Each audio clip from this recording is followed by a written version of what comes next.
Bismillahirrahmanirrahim. Assalamualaikum warahmatullahi wabarakatuh.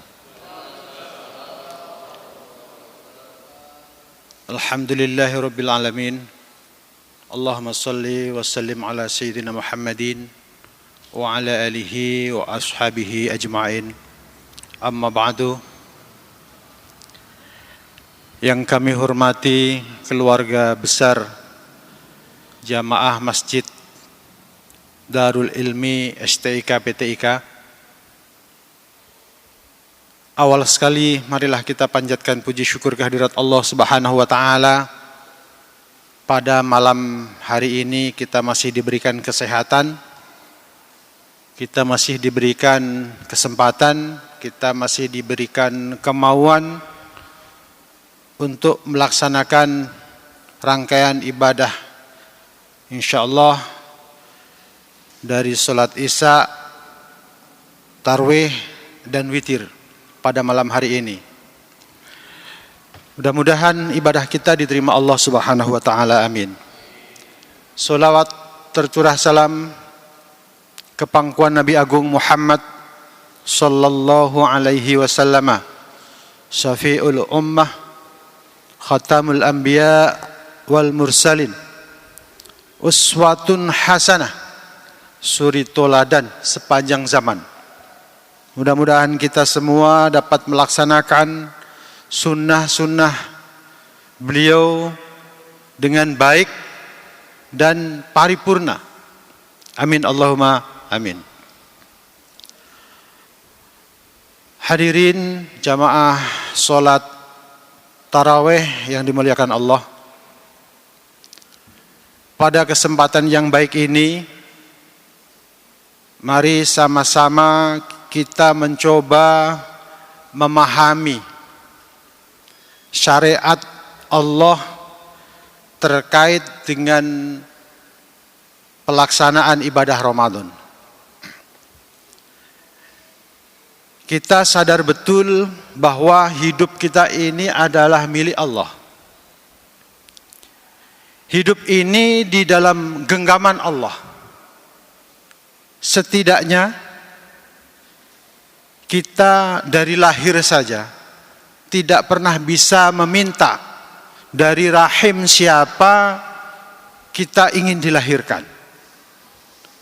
Dari suku apa, bangsa apa, trah mana, ibu yang miskin, ibu yang kaya dan lain sebagainya. Kita tidak pernah bisa.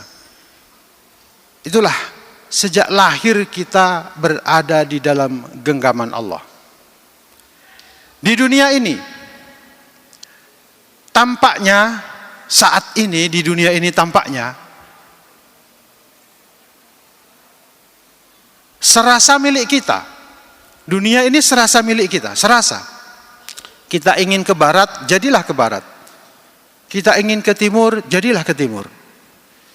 Kita ingin sukses, harus bekerja keras. Kita ingin pandai, harus belajar keras. Dan lain sebagainya. Seolah-olah hidup ini milik kita. Dan pemahaman ini dibenarkan oleh agama. Allahu la yughayyiru ma biqaumin hatta yughayyiru ma bi anfusihim, kata Allah. Benar. Allah tidak pernah akan merubah nasib seseorang, kelompok orang, suatu kaum apabila mereka tidak merubahnya sendiri. Nah, ayat ini memberikan penegasan bahwa seolah-olah hidup ini milik kita. Seolah-olah tidak ada campur tangan Allah. Tapi di sisi lain, banyak juga di antara kita, saudara kita, bahkan mungkin kita sendiri, merasa sudah bekerja setengah mati, sudah berusaha keras, hasilnya ya segitu-segitu aja. Belajar sudah mati-matian, siang malam, ya sebegitu-sebegitu saja. Timbullah pemahaman seolah-olah hidup ini sebenarnya sudah ditentukan oleh Allah. Pemahaman ini pun tidak salah. Pemahaman ini pun benar, sesuai dengan syariat Islam. Wallahu khalaqakum. Allah lah yang menciptakan kamu. Wa ma ta'malun, dan Allah jugalah yang menciptakan apapun yang kamu kerjakan. Jika kita lihat dua pemahaman ini, seolah-olah logika kita mengatakan pertentangan. Yang satu, hidup ini milik manusia. Yang satu, hidup ini sudah takdir Allah. Tapi dua-duanya kata Al-Quran. Jika kita lihat secara logika, nampaknya bertentangan. Tapi pada hakikatnya keduanya ini adalah saling menguatkan. Karena itulah ada seorang teolog mutakallimin, Imam Al-Asy'ari, mencoba memahami keduanya, mengambil jalan tengah yang banyak kita anut di Indonesia, bahkan di dunia. Itulah, manusia hanya bertugas berusaha sekuat tenaga, tapi hasilnya dikembalikan kepada Allah Subhanahu wa taala. Imam Al-Asy'ari mencoba menengahi dua kubu, dua pendapat yang seolah-olah bertentangan ini. Tetapi hakikatnya juga tidak bisa di tengah-tengah persis. Karena apa? Karena faktanya menyerahkan kehidupan akhirnya kepada Allah juga. Usaha semaksimal mungkin, toh akhirnya juga diserahkan kepada Allah. Akhirnya takdir juga. Artinya apa? Ya artinya hidup di dunia ini pun dalam kendali Allah. Akhirnya hidup kita di dunia ini pun milik Allah Subhanahu wa taala. Dan ini kita bisa lihat pelajaran dari manusia pertama. Dari awal manusia pertama, Nabiullah Adam, itu diciptakan oleh Allah tujuannya untuk menjadi khalifah di muka bumi dari awal. Ketika berbincang-bincang dengan para malaikat dan iblis, menciptakan makhluk yang namanya manusia akan menjadi khalifah di muka bumi. Tapi kita juga mendapat pembelajaran dari Al-Quran. Bukankah manusia pertama Nabiullah Adam ada di muka bumi karena sanksi yang Allah berikan? Bukankah demikian? Nabiullah Adam ada di muka bumi karena Nabiullah Adam melanggar ketentuan yang Allah tentukan, sehingga Nabiullah Adam harus ada di muka bumi. Ini pembelajaran. Satu sisi memang Allah sudah merencanakan menciptakan manusia untuk di muka bumi. Tapi faktanya Nabiullah Adam sampai ke muka bumi, ada proses logika, ada pemahaman yang disampaikan kepada kita bahwa campur tangan manusia terhadap takdir itu ada. Saya ingin mengatakan apa? Bahwa hidup ini milik Allah. Bahwa di dunia ini milik Allah. Tidak pernah ada yang bisa keluar dari ruang lingkup radar Allah Subhanahu wa taala. Inilah, seolah-olah kita sudah bekerja sehingga kita sukses. Itu hanya proses logika manusia. Ini di dunia. Apatah lagi dengan kematian? Kapan mati? Di mana mati? Bagaimana caranya mati? Tidak pernah kita tahu. Ketika ada orang kecelakaan, itu proses logika menggambarkan, oh iya, ada sebab akibat sehingga dia meninggal dunia. Oh iya, dia kena penyakit corona, naudzubillah.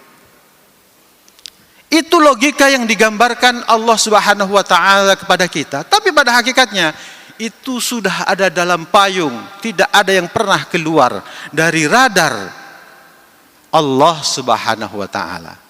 Oleh karena itu saya katakan tadi bahwa hidup ini milik Allah. Hidup ini dalam genggaman Allah. Karena itulah Allah yang paling tahu tentang diri kita. Allah yang paling tahu tentang manusia. Karena kita ini Allah yang menciptakan. Allah, wallahu khalaqakum. Allah yang menciptakan kita semua. Karena itu Allah mengeluarkan manual book. Semua produk sekarang kan ada manual booknya. Mobil ada manual booknya. Bahkan handphone ada manual booknya. Dan lain sebagainya.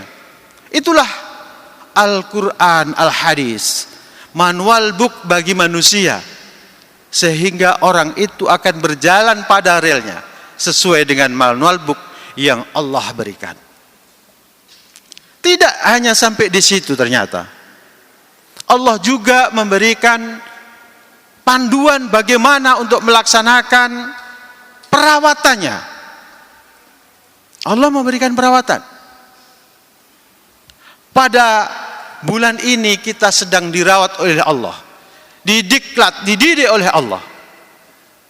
Oleh karena itu malam hari ini pas ada di Masjid Darul Ilmi PTIK akan mencoba memahami syariat Ramadan dalam perspektif pendidikan, manajemen pendidikan paling tidak. Allah yang paling tahu tentang diri kita. Allah pula lah bagaimana caranya merawat hambanya, bagaimana menservis hambanya, meningkatkan performanya. Maka Allah berikan syariat yang namanya syariat Ramadan. Kompetensi lulusan, kompetensi hasil dari pendidikan itu apa yang diharapkan? Allah katakan, kompetensi yang saya inginkan dari proses pendidikan ini adalah selama Ramadan adalah la'allakum tattaqun. Bapak Ibu hadirin yang dimuliakan Allah, inilah ada program rukun, salah satu rukun Islam. Kemudian ada kompetensi yang ingin dicapai, yaitu lulusannya kayak apa yang diinginkan oleh Allah. La'allakum tattaqun. Takwa. Apa itu takwa? Imam Ghazali memberikan pemahaman, paling tidak ada 3 unsur takwa itu, kata Imam Ghazali. Takut dengan siksa Allah itu takwa. Yang kedua, patuh terhadap semua yang Allah perintahkan dan menghindarkan, patuh dengan semua larangan, menghindarkan larangan-larangan Allah.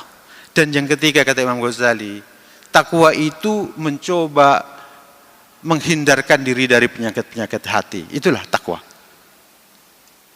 Kapan pendidikan ini dilaksanakan? Allah menentukan sudah. Syahrul Ramadan alladzi unzila fihi al-Qur'an, kata Allah. Bulan Ramadan, bulan diturunkannya Al-Qur'an. Hudal linnas, Al-Qur'an itu gunanya untuk apa? Petunjuk bagi manusia. Wa bayyinatin minal huda, kemudian menjadi penjelas dari petunjuk itu. Wal furqan, fungsi Al-Qur'an. Pembeda antara yang hak, yang batil. Tidak ada yang abu-abu di dalam Al-Qur'an itu. Famang syahida, kata Allah, barang siapa yang bertemu bulan Ramadan, seperti kita saat ini, ketemu Ramadan, dimanapun kita berada. Falyasum, maka berpuasalah, kata Allah. Nah ini, Allah memilih kalender akademik untuk meningkatkan performan hambanya. Kompetensi, menuju kompetensi takwa itu. Kalau digas, wus gitulah kira-kira. Kalau habis diservis kan harapannya bagus begitu. Begitu pula ketakwaan. Allah memilih bulan Ramadan. Saat ini kita sedang melaksanakan. Kapan? Ketika Ramadan. Nah ini pelaksanaannya, Nabiullah Muhammad SAW ketika menjelang Ramadan ini awal selalu kumpulkan hambanya. Ada pembukaan pendidikan bulan Ramadan. Dikumpulkan sahabat-sahabatnya, diberikan ceramah, diingatkan kembali dan lain sebagainya. Ada pembukaannya. Kemudian materinya apa? Supaya menuju tujuan yang diharapkan tadi, menuju kompetensi la'allakum tattaqun. Ada materi atau bahan ajar atau materi pelajarannya, materi kuliahnya. Ada yang wajib, ada yang pendukung. Yang wajib apa? Puasa Ramadan. Dalam Ramadan ini yang wajib kan hanya puasa saja. Ya ayyuhalladzina amanu kutiba alaikumusiyam, hai orang-orang yang beriman, diwajibkan kamu semua untuk berpuasa. Kenapa puasa? Menjadi mata kuliah, menjadi materi bahan ajar yang Allah syariatkan untuk kita semua. Kenapa bukan amalan-amalan lain? Kenapa puasa? Untuk meningkatkan performa takwa itu. Banyak paham, banyak pendapat, tapi paling tidak para ulama memberikan isyarat. Kenapa sih kok puasa? Untuk meningkatkan performa ketakwaan itu. Para ulama mengatakan takwa itu jauh dari potensi riya. takwa. Ulangi, puasa itu jauh dari potensi riya. Kalau sholat isya, sholat maghrib, sholat kita, potensi riyanya masih ada. Nggak enak sama teman, nggak enak sama tetangga, nggak enak sama anggota, nggak enak sama anak buah. Karena memang dilihat. Kalau zakat apalagi, ada yang menerima, ada yang memberi. Dan kadang-kadang yang memberikan zakat, muzaki, itu seolah-olah dirinya berada di atas daripada mustahik yang menerima. Padahal hakikatnya sama saja. Itu haknya mustahik, memang haknya mereka. Bukan punya kita. Kalau haknya mereka kita sampaikan ke mereka, apalah artinya kita? Kita tidak berarti lebih tinggi dari dia. Dan inilah posisinya. Bahkan kadang-kadang ada yang berkepentingan dari zakat itu. Ada potensi itu. Apalagi haji yang mengantarkan orang sekampung. Berbeda dengan puasa. Ada di ruangan sendiri, di kamar sendiri, ada makanan yang halal, ada minuman yang halal. Kita sedang haus, kita sedang lapar. Tapi kita tidak melakukan apapun. Bahkan satu tetes air di tenggorokan kita berupaya untuk mengeluarkannya. Kenapa? Karena pembelajaran Ramadan, karena pembelajaran puasa. Bahwa seandainya setetes air itu kita masukkan di dalam tenggorokan kita, Allah tahu. Allah tahu. Bahkan orang lain gak ada yang tahu. Tapi puasa memberikan pelajaran kepada kita semua. Mendidik kepada kita semua, Allah tahu. Artinya, apatah yang lebih besar dari itu? Sedangkan satu tetes air pun Allah tahu. Atas perilaku kita ada CCTV seluruh kehidupan kita, ada CCTV dari Allah Subhanahu wa taala. Itulah makanya puasa dijadikan mata pelajaran, bahan ajar untuk menuju ketakwaan. Karena orang-orang yang bertakwa itu di situ merasa diawasi oleh Allah Subhanahu wa taala. Ibu bapak yang saya hormati, itulah mata kuliah wajib. Mata kuliah pendukung ada namanya baca Al-Quran. Barang siapa yang baca Al-Quran akan dilipatkan akan nilai pahalanya. Ada lagi sholat raweh yang sesaat lagi nanti akan kita laksanakan. Ada lagi bersedekah. Semua mata kuliah pendukung ini dalam rangka menunjang amalan ibadah puasa untuk menuju ke potensi ketakwaan itu. Bapak Ibu hadirin yang dimuliakan oleh Allah, itulah mata kuliah yang Allah pilih. Jadi ada amalan ibadah puasa yang sifatnya wajib dan ada pendukung. Bagaimana metodenya? Ada juga metodenya. Bagaimana supaya anak didik, peserta didik, kita semua ini senang melaksanakan pendidikan ini, nggak malas. Allah berikan metode, ada namanya reward. Man shoma Ramadhana imanan wa ihtisaban ghufira lahu ma taqaddama min dzambi, kata Nabi. Siapa yang berpuasa akan Allah ampuni dosa-dosanya. Man qoma Ramadhana, ada man shoma, ada man qoma. Man qoma Ramadhana, barang siapa yang sholat raweh, bertadarus, bersedekah, mendirikan Ramadan. Imanan wa ihtisaban, dengan penuh iman dan berharap ridha Allah. Ghufirallahu ma taqaddama min dzambi, kata Allah, kata Nabi. Allah akan mengampuni dosa-dosa kita yang telah lalu. Itulah. Bahkan Allah memberikan informasi di dalam Ramadan itu ada satu malam yang namanya khairum min alfi syahr, Lailatul Qadar. Khairun min alfi syahr, yaitu satu malam berbanding 1000 bulan. Lebih utama dari 1000 bulan. Apa ini? Potensi-potensi metode yang Allah berikan kepada kita supaya kita semangat, senang. Allah ampuni dosa kita, Allah lipat gandakan pahala kita, berlipat-lipat dan lain sebagainya. Di situ juga Allah berikan, dan siapa yang tidak melaksanakan, ada punishment juga. Tidak melaksanakan puasa, kata Nabi, barang siapa yang dengan sengaja tidak melaksanakan puasa Ramadan tanpa udur, bighairi udrin, tanpa udur, seolah-olah tidak bisa diganti puasa apapun sepanjang tahun. Jadi 1 tahun ini kita sehari tidak puasa, dalam suatu riwayat yang diriwayatkan oleh Abu Hurairah kemudian sampai kepada Imam Ahmad, Dikatakan begitu, barang siapa yang sengaja tidak puasa di bulan Ramadan 1 hari yauman, maka hakikatnya dia tidak bisa diganti dengan puasa setahun sekalipun. Tidak bisa dibandingkan. Bigoiri udrin, catatannya bigoiri udrin, tanpa ada uzur syar'i. Inilah kalau kita tidak melaksanakan. Akhirnya dalam proses pendidikan itu selalu ada penutupan, ada tupdik. Ada wisuda. Wisuda itu ada yang lulusannya bagus, komplot, luar biasa. Begitu pula puasa. Begitu pula pendidikan puasa ini ada tupdiknya. Idul Fitri. Bersenang-senang. Tapi ada juga yang nilainya pas-pasan, bahkan tidak bagus. Rasulullah SAW mensinyalir, kam min sha'imin laisa lahu jazaa'un min syamih ilal ju' wal atas, kata Nabi. Berapa banyak orang yang melaksanakan puasa, tetapi mereka tidak pernah mendapatkan nilai dari puasanya itu, tidak pernah mendapatkan pahala dari puasa itu. Ilal ju' wal atas, kecuali lapar dan dahaga. Naudzubillah, summa naudzubillah. Inilah gambaran proses pendidikan puasa. Ramadan adalah bulan yang dipilih Allah untuk meningkatkan, menservis ketakwaan kita, dengan harapan kita setelah Ramadan gas dengan Allah ini tanpa hijab. Begitulah gambaran pendidikan puasa Ramadan dalam perspektif manajemen pendidikan. Demikian yang dapat kami sampaikan. Mudah-mudahan kita semua dapat menyelesaikan Ramadan tahun ini dengan paripurna, dengan membawa predikat puasa yang diterima Allah Subhanahu wa taala. Amin amin ya rabbal alamin. Kurang lebihnya mohon maaf. Billahi taufik wal hidayah.